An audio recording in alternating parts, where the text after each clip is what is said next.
আপনি কি কখনো ভেবেছেন পেটের ক্ষুধা বড় নাকি ইমানের শক্তি? যখন ঘরে সন্তানের কান্নার আওয়াজ আর উনুনে হাঁড়ি চড়ে না, তখন কি আপনি পারবেন একটি সোনার মোহর পেয়েও তা ফিরিয়ে দিতে? আজ শোনাব এমন এক কাঠুরিয়ার গল্প যার সততা আকাশ ছুঁয়েছিল এবং যার হালাল উপার্জনের বরকত বদলে দিয়েছিল তার পুরো পৃথিবী। এই কাহিনী শুধু একটি গল্প নয়, এটি হৃদয়ের গহীন থেকে আসা এক আরতি যা আপনার চোখকে ভিজিয়ে দেবে আর আত্মাকে করবে পরিশুদ্ধ। গভীর জঙ্গল, চারিদিকে এক নিঝুম নিস্তব্ধতা, শুধু মাঝে মাঝে ঝিঝি পোকার ডাক আর শুকনো পাতার মর্মর শব্দ শোনা যাচ্ছে। এই নিঝুম অরণ্যে একলা এক মানুষ কুঠার হাতে লড়াই করে চলেছে জীবনের সাথে। তার নাম আব্দুল্লাহ। জীর্ণ শীর্ণ শরীর, কপালে ঘামের ফোঁটা মুক্তোর মতো চিকচিক করছে। পেটে তার ৩ দিনের ক্ষুধা, কিন্তু হাতে তার অদম্য শক্তি। সেই শক্তি হল হালাল উপার্জনের জেদ। আব্দুল্লার পরনে একটি তালি দেওয়া পুরনো জামা, যা রোদে পুড়ে আর ঘামে ভিজে বিবর্ণ হয়ে গেছে। তার প্রতিটি কুঠারের আঘাতে যেন মিশে আছে এক বুক হাহাকার। সে জানে, আজ যদি সে কাঠ কাটতে না পারে, তবে তার ছোট ছোট 2টি সন্তান আর অসুস্থ স্ত্রীকে না খেয়েই রাত কাটাতে হবে। সূর্যটা মাথার ওপর থেকে একটু পশ্চিমে হেলে পড়েছে। বনের গহীনে ছায়াগুলো দীর্ঘ হচ্ছে। আব্দুল্লাহ একটি বড় শুকনো গাছের গুড়িতে শেষ আঘাতটি করে বসে পড়ল। তার শরীর আর চলছে না, তৃষ্ণায় বুক ফেটে যাচ্ছে। সে আকাশের দিকে তাকিয়ে দীর্ঘশ্বাস ফেলল। মনে মনে বলল, হে দয়াময় আল্লাহ, তুমি তো সব দেখছ। আমার এই কষ্টের কি কোনো শেষ নেই? আমার সন্তানদের মুখে কি এক মুঠো অন্ন তুলে দেওয়ার সামর্থ্য আমার হবে না?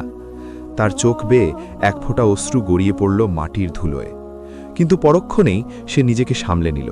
না, সে ভেঙে পড়বে না। সে তো কারো কাছে হাত পাতেনি, সে তো চুরি করেনি, সে তো ঘাম ঝরিয়ে হালাল পথে রুজি খুঁজছে। আর হালাল পথে চলা মানুষের সাথে স্বয়ং আল্লাহ থাকেন। আব্দুল্লাহ যখন তার কাটা কাঠগুলো আটি বাঁধছিল, ঠিক তখনই তার নজরে পড়ল ঝোপের আড়ানে চিকচিক করা কিছু একটা। সে কৌতূহল নিয়ে এগিয়ে গেল। ঝোপের লতাপাতা সরিয়ে যা দেখল, তাতে তার নিঃশ্বাস বন্ধ হয়ে আসার উপক্রম হল। একটি মখমলের থলি, যার মুখটা একটু খোলা, আর সেই খোলা মুখ দিয়ে বেরিয়ে আসছে ঝকঝকে সোনার মোহর। আব্দুল্লার হাত কাঁপতে লাগল। সে থলিটি হাতে তুলে নিল। এটি বেশ ভারী, অন্তত 100টি সোনার মুহূর্ত হবেই। এক মুহূর্তের জন্য তার চোখের সামনে ভেসে উঠল তার অন্ধকার ঘরটি। সে ভাবল, এই মোহরগুলো দিয়ে সে তার স্ত্রীর চিকিৎসা করাতে পারবে, সন্তানদের ভালো খাবার দিতে পারবে, একটি সুন্দর ঘর বানাতে পারবে। তার সারা জীবনের দারিদ্র্য এক নিমিষেই মুছে যাবে। কেউ দেখছে না এই নির্জন বনে, কেউ জানবে না সেই থলিটি পেয়েছে। কিন্তু ঠিক সেই মুহূর্তেই তার হৃদয়ের গহীন থেকে একটি কণ্ঠস্বর ভেসে এলো, আব্দুল্লাহ, তুমি কি ভুলে গেলে তোমার রবের কথা? এই সম্পদ কি তোমার? এটি কি তোমার ঘাম ঝরানো উপার্জন? না, এটি কারো হারানো আমানত, আর আমানত খেয়ানত করা তো মুমিনের কাজ নয়। আব্দুল্লার কপালে আবার ঘাম জমল, তবে এবার তা পরিশ্রমের নয়, বরং এক কঠিন পরীক্ষার। সে থলিটি শক্ত করে ধরল। তার এক মন বলছে, নিয়ে নাও, তোমার পরিবার বেঁচে যাবে। অন্য মন বলছে, খবরদার, হারাম পথে এক কদমও এগোবে না। হারামের স্বাদ সাময়িক, কিন্তু এর শাস্তি চিরস্থায়ী। আব্দুল্লার কানে যেন তার ছোট মেয়ের ক্ষুধার্ত কান্নার আওয়াজ বাজছে।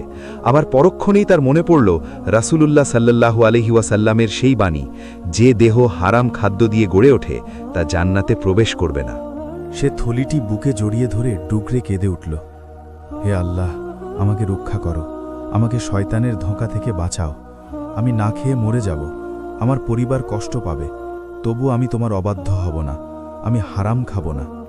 আব্দুল্লাহ সিদ্ধান্ত নিল, সে এই থলির মালিককে খুঁজবে। সে বনের চারপাশ তন্ন তন্ন করে খুঁজতে লাগল। যদি কেউ এই পথে গিয়ে থাকে, তবে সে নিশ্চয়ই তার হারানো সম্পদের জন্য হাহাকার করছে। দীর্ঘক্ষণ খোঁজাখুঁজির পর সে বনের শেষ প্রান্তে একটি ঘোড়সওয়ারকে দেখতে পেল। লোকটি পাগলের মতো এদিক ওদিক তাকাচ্ছে আর বিলাপ করছে। আব্দুল্লাহ বুঝতে পারল, এই সেই ব্যক্তি। সে দ্রুত পায়ে লোকটির কাছে গেল। লোকটি তখন মাটিতে বসে মাথায় হাত দিয়ে কাঁদছিল। আব্দুল্লাহ ধীর কণ্ঠে জিজ্ঞেস করল, ভাই, আপনি কি কিছু হারিয়েছেন? লোকটি মুখ তুলে তাকাল। তার চোখে মুখে চরম হতাশা। সে বলল, হ্যাঁ ভাই, আমার সর্বস্ব হারিয়ে গেছে। আমার ব্যবসার সব মুনাফা, 100টি সোনার মোহর এই বনেই কোথাও পড়ে গেছে। আমি এখন কি করব? আমার সব শেষ হয়ে গেল। আব্দুল্লাহ মুচকি হাসল। তবে সেই হাসিতে ছিল এক স্বর্গীয় প্রশান্তি। সে তার ঝোলার ভেতর থেকে সেই মখমলের থলিটি বের করে লোকটির সামনে ধরল। এই নিন আপনার আমানত, আমি এটি ঝোপের আড়ালে পেয়েছি। লোকটি অবাক হয়ে থলিটির দিকে তাকিয়ে রইল। সে বিশ্বাসই করতে পারছিল না যে এই যুগে এমন মানুষও আছে। সে দ্রুত থলিটি খুলে মোহরগুলো গুনতে লাগল। সব ঠিক আছে, একটি মোহরও কম নেই। লোকটি আব্দুল্লার দিকে তাকিয়ে দেখল তার ছেঁড়া জামা, ধুলোবালি মাখা শরীর আর ক্ষুধার্ত চেহারা। সে অবাক হয়ে বলল, ভাই, আপনি তো অনেক গরিব। আপনি চাইলে এই মোহরগুলো নিয়ে পালিয়ে যেতে পারতেন, কেউ জানত না। কেন আপনি আমাকে এটি ফিরিয়ে দিলেন? আব্দুল্লাহ আকাশের দিকে আঙুল তুলে বলল, ভাই, কেউ না জানলেও আমার রব তো জানতেন। আমি মানুষের কাছে গরিব হতে পারি, কিন্তু আমার রবের কাছে আমি চোর হতে চাই না। আমি হালাল রুজিতে বিশ্বাস করি, কারণ হালাল উপার্জনেই আল্লাহর বরকত থাকে। লোকটি আব্দুল্লার কথা শুনে স্তব্ধ হয়ে গেল। তার চোখে পানি চলে এলো। সে আব্দুল্লার হাত ধরে বলল, ভাই, আপনি আজ আমাকে শুধু আমার সম্পদ ফিরিয়ে দেননি, আপনি আমাকে নতুন করে ঈমান শিখিয়েছেন। আমি একজন বড় ব্যবসায়ী, কিন্তু আপনার মতো এত বড় মনের মানুষ আমি আগে কখনো দেখিনি। লোকটি থলি থেকে 10টি সোনার মোহর বের করে আব্দুল্লাহকে দিতে চাইল পুরস্কার হিসেবে, কিন্তু আব্দুল্লাহ বিনয়ের সাথে তা প্রত্যাখ্যান করল। সে বলল, না ভাই, আমি পুরস্কারের আশায় এটি করিনি। আমি আমার দায়িত্ব পালন করেছি। আমার পাওনা আল্লাহ দেবেন। ব্যবসায়ী লোকটি নাছড় বাঁধা। সে বলল, তবে অন্তত আমার সাথে আমার বাড়িতে চলুন। আপনাকে একবেলা খাওয়াতে না পারলে আমার আত্মা শান্তি পাবে না।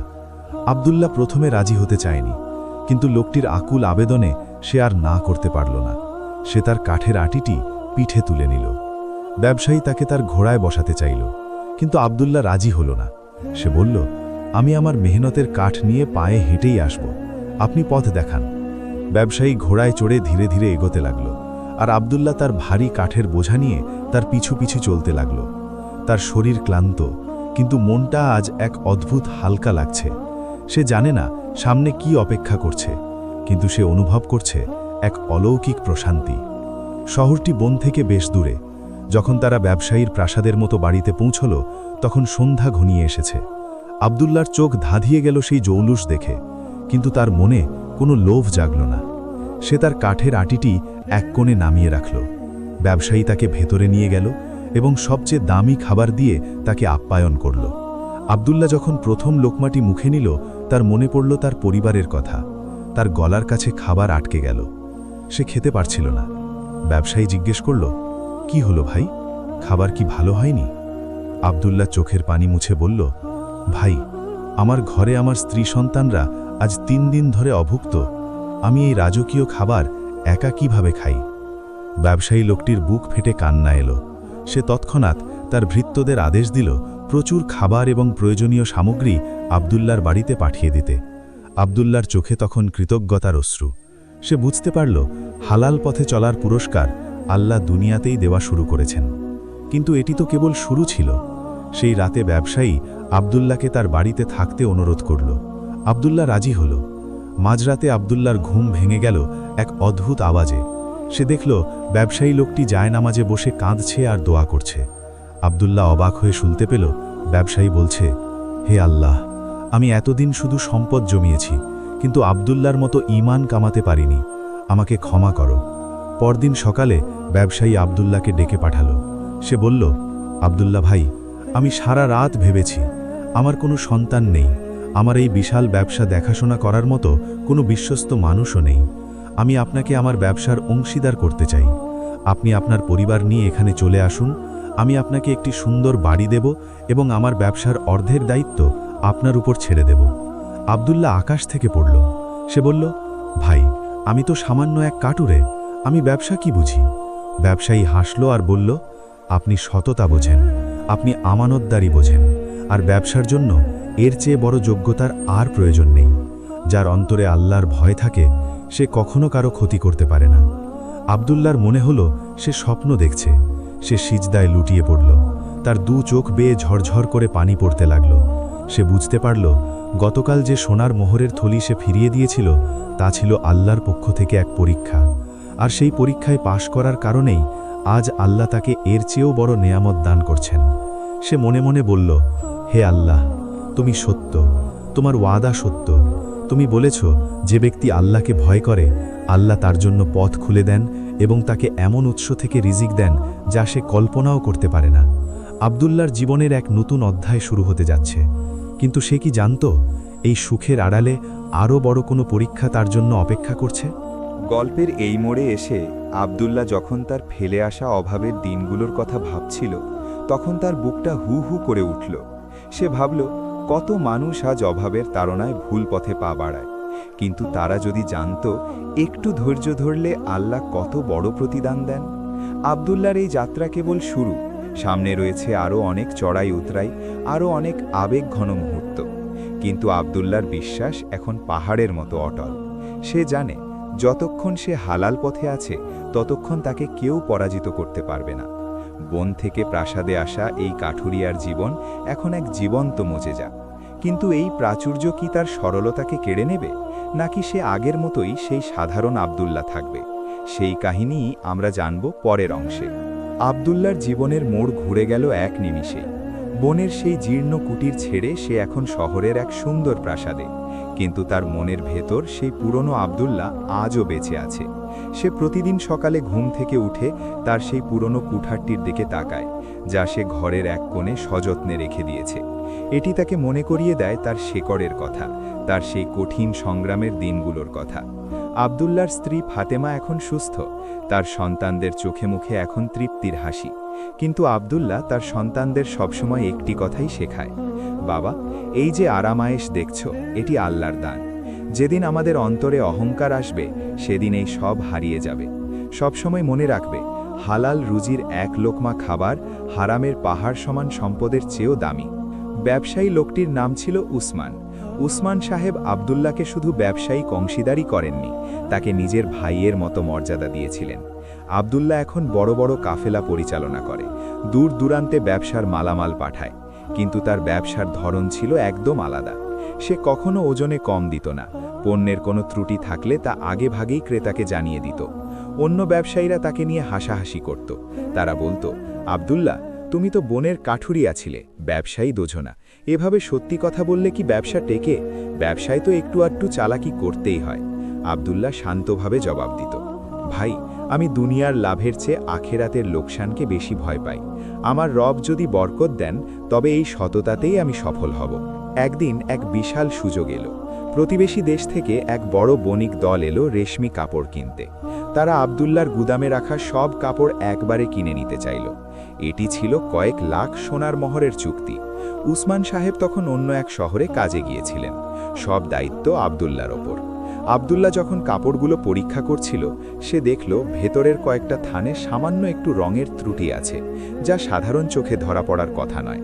তার সহকারী তাকে ফিসফিস করে বলল, হুজুর, এই সামান্য ত্রুটি কেউ বুঝবে না। আপনি যদি এটি না বলেন, তবে আমরা দ্বিগুণ লাভ করতে পারব, আর যদি বলেন তবে তারা দাম কমিয়ে দেবে অথবা অন্য কারো কাছ থেকে কিনবে। আব্দুল্লাহর মনে পড়ে গেল সেই বনের কথা, সেই সোনার মোহরের থলির কথা। সে তার সহকারীর দিকে তাকিয়ে দীর্ঘশ্বাস ফেলল।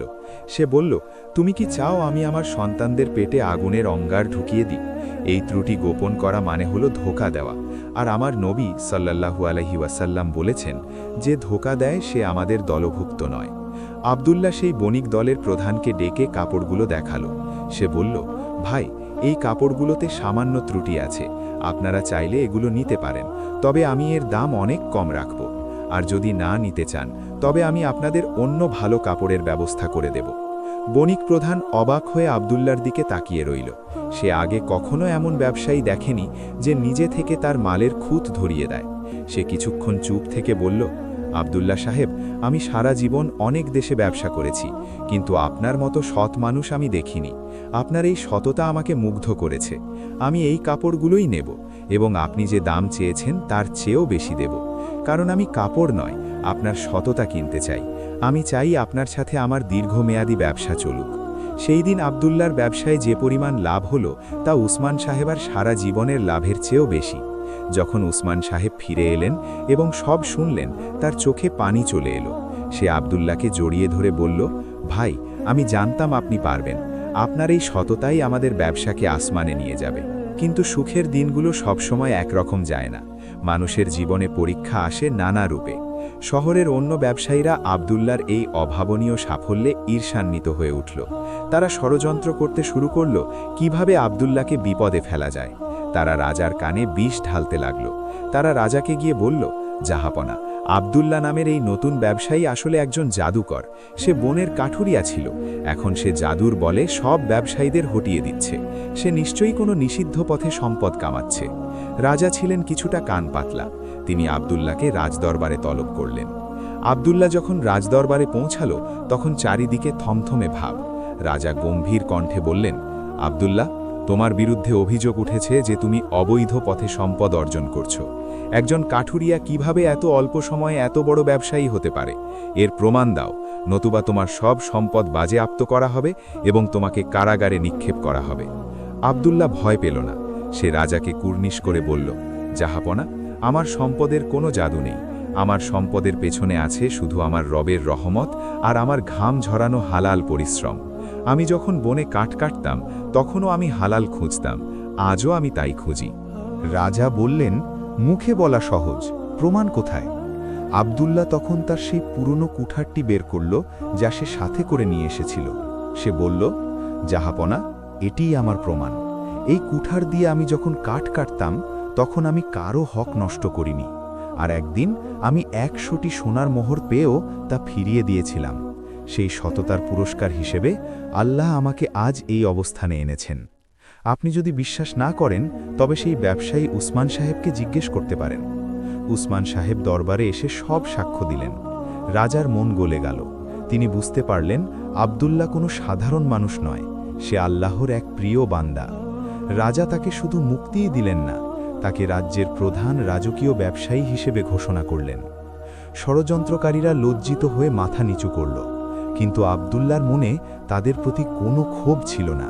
সে তাদের ক্ষমা করে দিল। সে জানত আল্লাহ যার সাথে থাকেন দুনিয়ার কেউ তার ক্ষতি করতে পারে না। আব্দুল্লাহর খ্যাতি এখন দেশ ছাড়িয়ে বিদেশে ছড়িয়ে পড়ল, কিন্তু এত ধনসম্পদ তাকে এক মুহূর্তের জন্যেও দাম্ভিক করতে পারেনি। সে আগের মতোই সাধারণ জীবনযাপন করত। সে শহরের গরিব দুঃখীদের জন্য লঙ্গরখানা খুলে দিল, এতিমদের জন্য মাদ্রাসা বানিয়ে দিল। সে সবসময় বলতো, এই সম্পদ আমার নয়, এটি আল্লাহর আমানত, আমি শুধু এর পাহারাদার। একদিন গভীর রাতে আব্দুল্লাহর বাড়ির দরজায় কেউ কড়া নাড়ল। আব্দুল্লাহ দরজা খুলে দেখল এক বৃদ্ধ মানুষ, জীর্ণ পোশাক, ক্ষুধার্ত চেহারা। আব্দুল্লাহ তাকে ভেতরে নিয়ে এলো এবং সসম্মানে খাবার দিল। বৃদ্ধ লোকটি খেতে খেতে কাঁদছিল। সে বলল, বাবা, আমি একসময় অনেক বড় লোক ছিলাম, কিন্তু অহংকার আর হারামের নেশায় আমি সব হারিয়েছি। আজ আমি পথের ভিখারি। আব্দুল্লাহর বুকটা কেঁপে উঠল। সে ভাবল, আল্লাহ চাইলে যে কাউকে রাজা থেকে ফকির করতে পারেন, আবার ফকির থেকে রাজা করতে পারেন। সে বৃদ্ধ লোকটিকে অনেক সাহায্য করল এবং তাকে থাকার জায়গা দিল। আব্দুল্লাহর জীবনে এখন প্রশান্তি আর প্রশান্তি, কিন্তু তার মনে সবসময় একটি ভয় কাজ করত, যদি তার সন্তানেরা এই প্রাচুর্যের মোহে পড়ে যায়। সে প্রতিদিন রাতে তার সন্তানদের নিয়ে বসত এবং তাদের নবীদের কাহিনী শোনাত, সাহাবীদের ত্যাগের কথা শোনাত। সে তাদের শেখাত কিভাবে অল্পে তুষ্ট থাকতে হয়। তার বড় ছেলে একদিন জিজ্ঞেস করল, বাবা, আমরা তো এখন অনেক ধনী, তবে কেন আপনি এখনও সেই পুরনো কুঠারটি ঘরে রেখেছেন? আব্দুল্লাহ ছেলের মাথায় হাত বুলিয়ে বলল, বাবা, এই কুঠারটি হলো আমার অহংকার দমনের ওষুধ। যখনই আমার মনে হবে আমি অনেক বড় কিছু হয়ে গেছি, তখনই আমি এই কুঠারটির দিকে তাকাবো। এটি আমাকে মনে করিয়ে দেবে যে আমি একসময় বনের সামান্য এক কাঠুরিয়া ছিলাম। আমার যা কিছু আছে সব আমার রবের দয়া। আব্দুল্লাহর ব্যবসার কাফেলা এখন 7 সমুদ্র 13 নদী পাড়ি দেয়, কিন্তু প্রতিটি কাফেলা রওনা হওয়ার আগে আব্দুল্লাহ একটি বিশেষ কাজ করত। সে কাফেলার সব চালক আর শ্রমিকদের ডেকে বলতো, ভাই সব, তোমরা যদি পথে কোনো বিপদে পড়ো তবে কখনো মিথ্যার আশ্রয় নিও না। যদি কোনো মাল নষ্ট হয়ে যায় তবে তা লুকিও না। মনে রেখো, আমাদের লাভ কম হলেও ক্ষতি নেই, কিন্তু আমাদের ঈমান যেন নষ্ট না হয়। তার এই সততার কারণে বিদেশের রাজারাও তার সাথে ব্যবসা করতে মুখিয়ে থাকত। তারা জানত আব্দুল্লাহর কাফেলা মানেই হল খাঁটি পণ্য আর শতভাগ সততা। একবার এক ভয়াবহ দুর্ভিক্ষ দেখা দিল সেই রাজ্যে। চারিদিকে হাহাকার, মানুষ না খেয়ে মরছে। অন্য ব্যবসায়ীরা এই সুযোগে চাল ডালের দাম বাড়িয়ে দিল। তারা গুদামজাত করে কৃত্রিম সংকট তৈরি করল। কিন্তু আব্দুল্লাহ কি করল? সে তার সব গুদাম খুলে দিল। সে ঘোষণা করল, যতক্ষণ আমার গুদামে এক দানা শস্য আছে ততক্ষণ এই শহরের কেউ না খেয়ে মরবে না। সে নামমাত্র মূল্যে, এমনকি অনেক ক্ষেত্রে বিনা মূল্যে খাবার বিতরণ করতে লাগল। উসমান সাহেব তাকে বললেন, আব্দুল্লাহ, এভাবে করলে তো আমাদের সব পুঁজি শেষ হয়ে যাবে। আব্দুল্লাহ হাসি মুখে বলল, ভাই উসমান, আমরা তো এই দিনের জন্যেই সম্পদ জমিয়েছিলাম। মানুষের বিপদে যদি এই সম্পদ কাজে না লাগে তবে এই সম্পদের কি মূল্য? আল্লাহ আমাদের দিয়েছেন, আমরা আল্লাহর বান্দাদের দেব। দেখবেন আল্লাহ আমাদের কখনো খালি হাতে ফেরাবেন না। আশ্চর্যজনকভাবে দেখা গেল, আব্দুল্লাহর গুদাম থেকে যত খাবার বের হচ্ছে তার চেয়েও বেশি বরকত তাতে যোগ হচ্ছে। দুর্ভিক্ষ শেষ হওয়ার পর দেখা গেল আব্দুল্লাহর সম্পদ কমেনি, বরং আরও কয়েক গুণ বেড়ে গেছে। এটি ছিল একটি অলৌকিক ঘটনা। পুরো শহরের মানুষ আব্দুল্লাহর জন্য দোয়া করতে লাগল। আব্দুল্লাহর নাম এখন মানুষের মুখে মুখে। কিন্তু আব্দুল্লাহর মনে তখন অন্য একটি চিন্তা। সে অনুভব করছে তার সময় ঘনিয়ে আসছে। সে তার জীবনের শেষ ইচ্ছাগুলো পূরণ করতে চাইল। সে তার সব সম্পত্তি একটি ওয়াকফ করে দিল, যাতে তার মৃত্যুর পরেও গরিবলা এর সুবিধা পায়। গল্পের এই পর্যায়ে এসে আব্দুল্লাহর জীবনের সেই মায়াবী সুর যেন আরও করুণ হয়ে উঠছে। সে তার জীবনের শেষ প্রান্তে দাঁড়িয়ে পেছন ফিরে তাকাচ্ছে। সেই বন, সেই কুঠার, সেই সোনার মোহরের থলি সবই যেন আজ তার চোখের সামনে জীবন্ত হয়ে উঠছে। সে বুঝতে পারছে, হালাল উপার্জনের বরকত কেবল টাকা পয়সায় নয়, এটি হলো মনের শান্তি আর আল্লাহর সন্তুষ্টিতে। কিন্তু গল্পের শেষটা কি এতই সহজ হবে? আব্দুল্লাহর বিদায় লগ্নে কি ঘটবে? তার সন্তানদের জন্য সে কি রেখে যাবে? সেই আবেগ ভরা আর কান্না ভেজা শেষ অংশটি আমরা পরের পর্বে জানব, যেখানে আব্দুল্লাহর জীবনের শেষ শিক্ষাটি আমাদের সবার হৃদয়কে নাড়িয়ে দেবে। সময় কারো জন্য থেমে থাকে না। আব্দুল্লাহর জীবনের সূর্যটাও এখন পাটে বসার অপেক্ষায়। তার চুল দাড়ি এখন ধবধবে সাদা।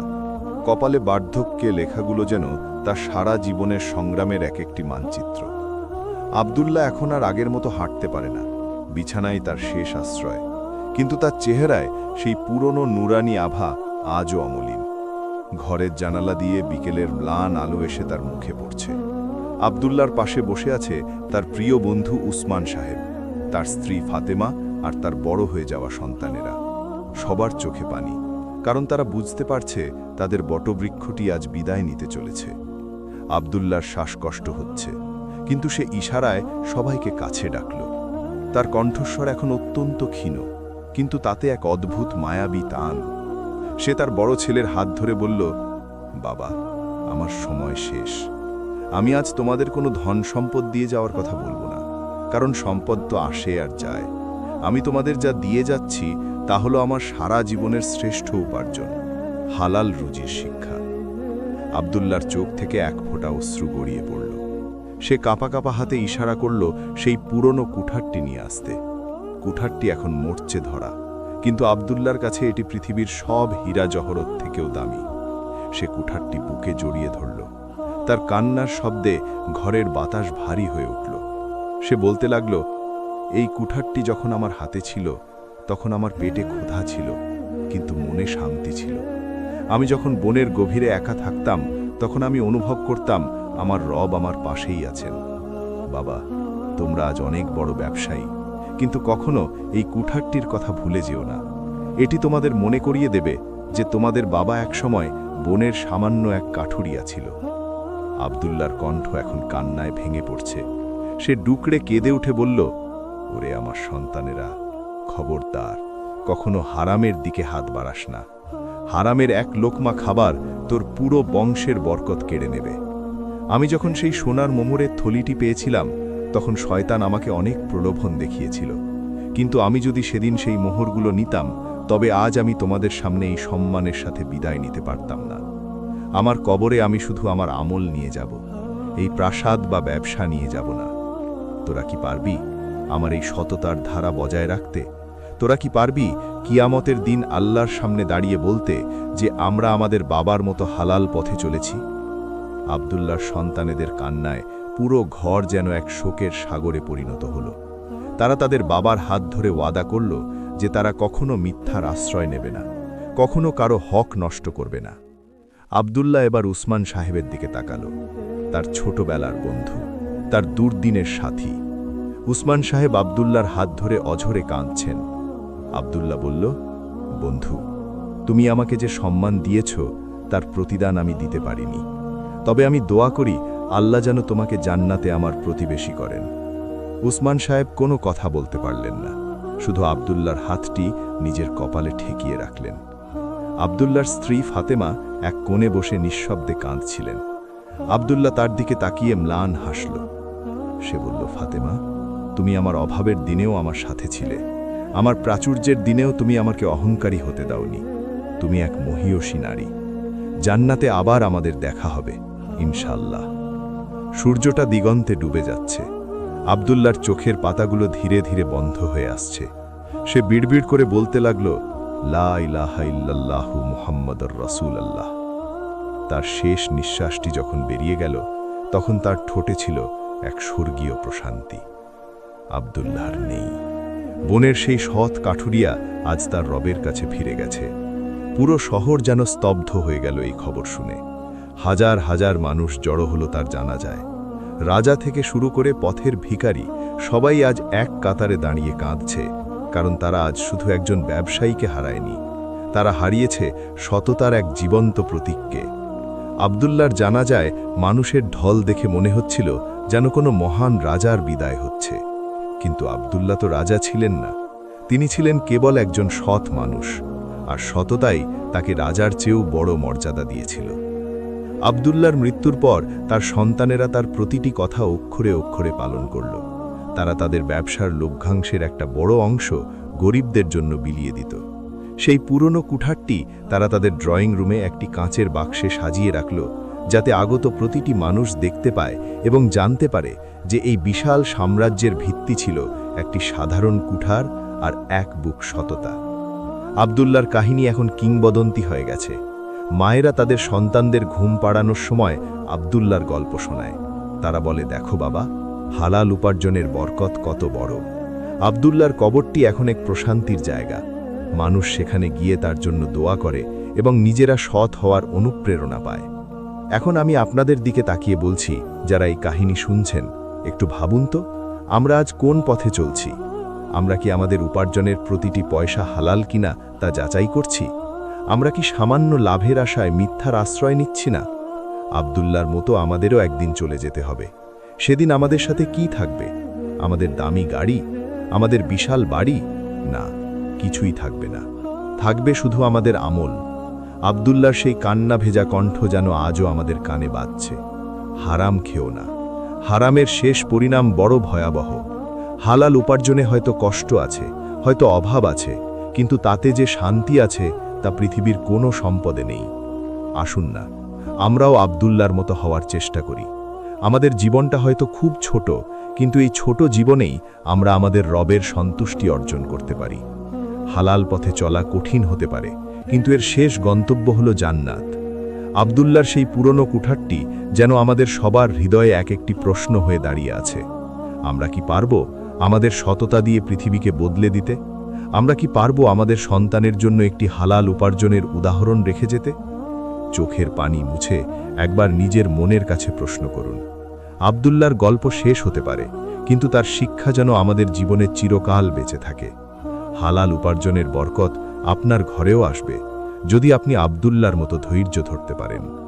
আল্লাহ আমাদের সবাইকে হালাল পথে চলার তৌফিক দান করুন। আমিন।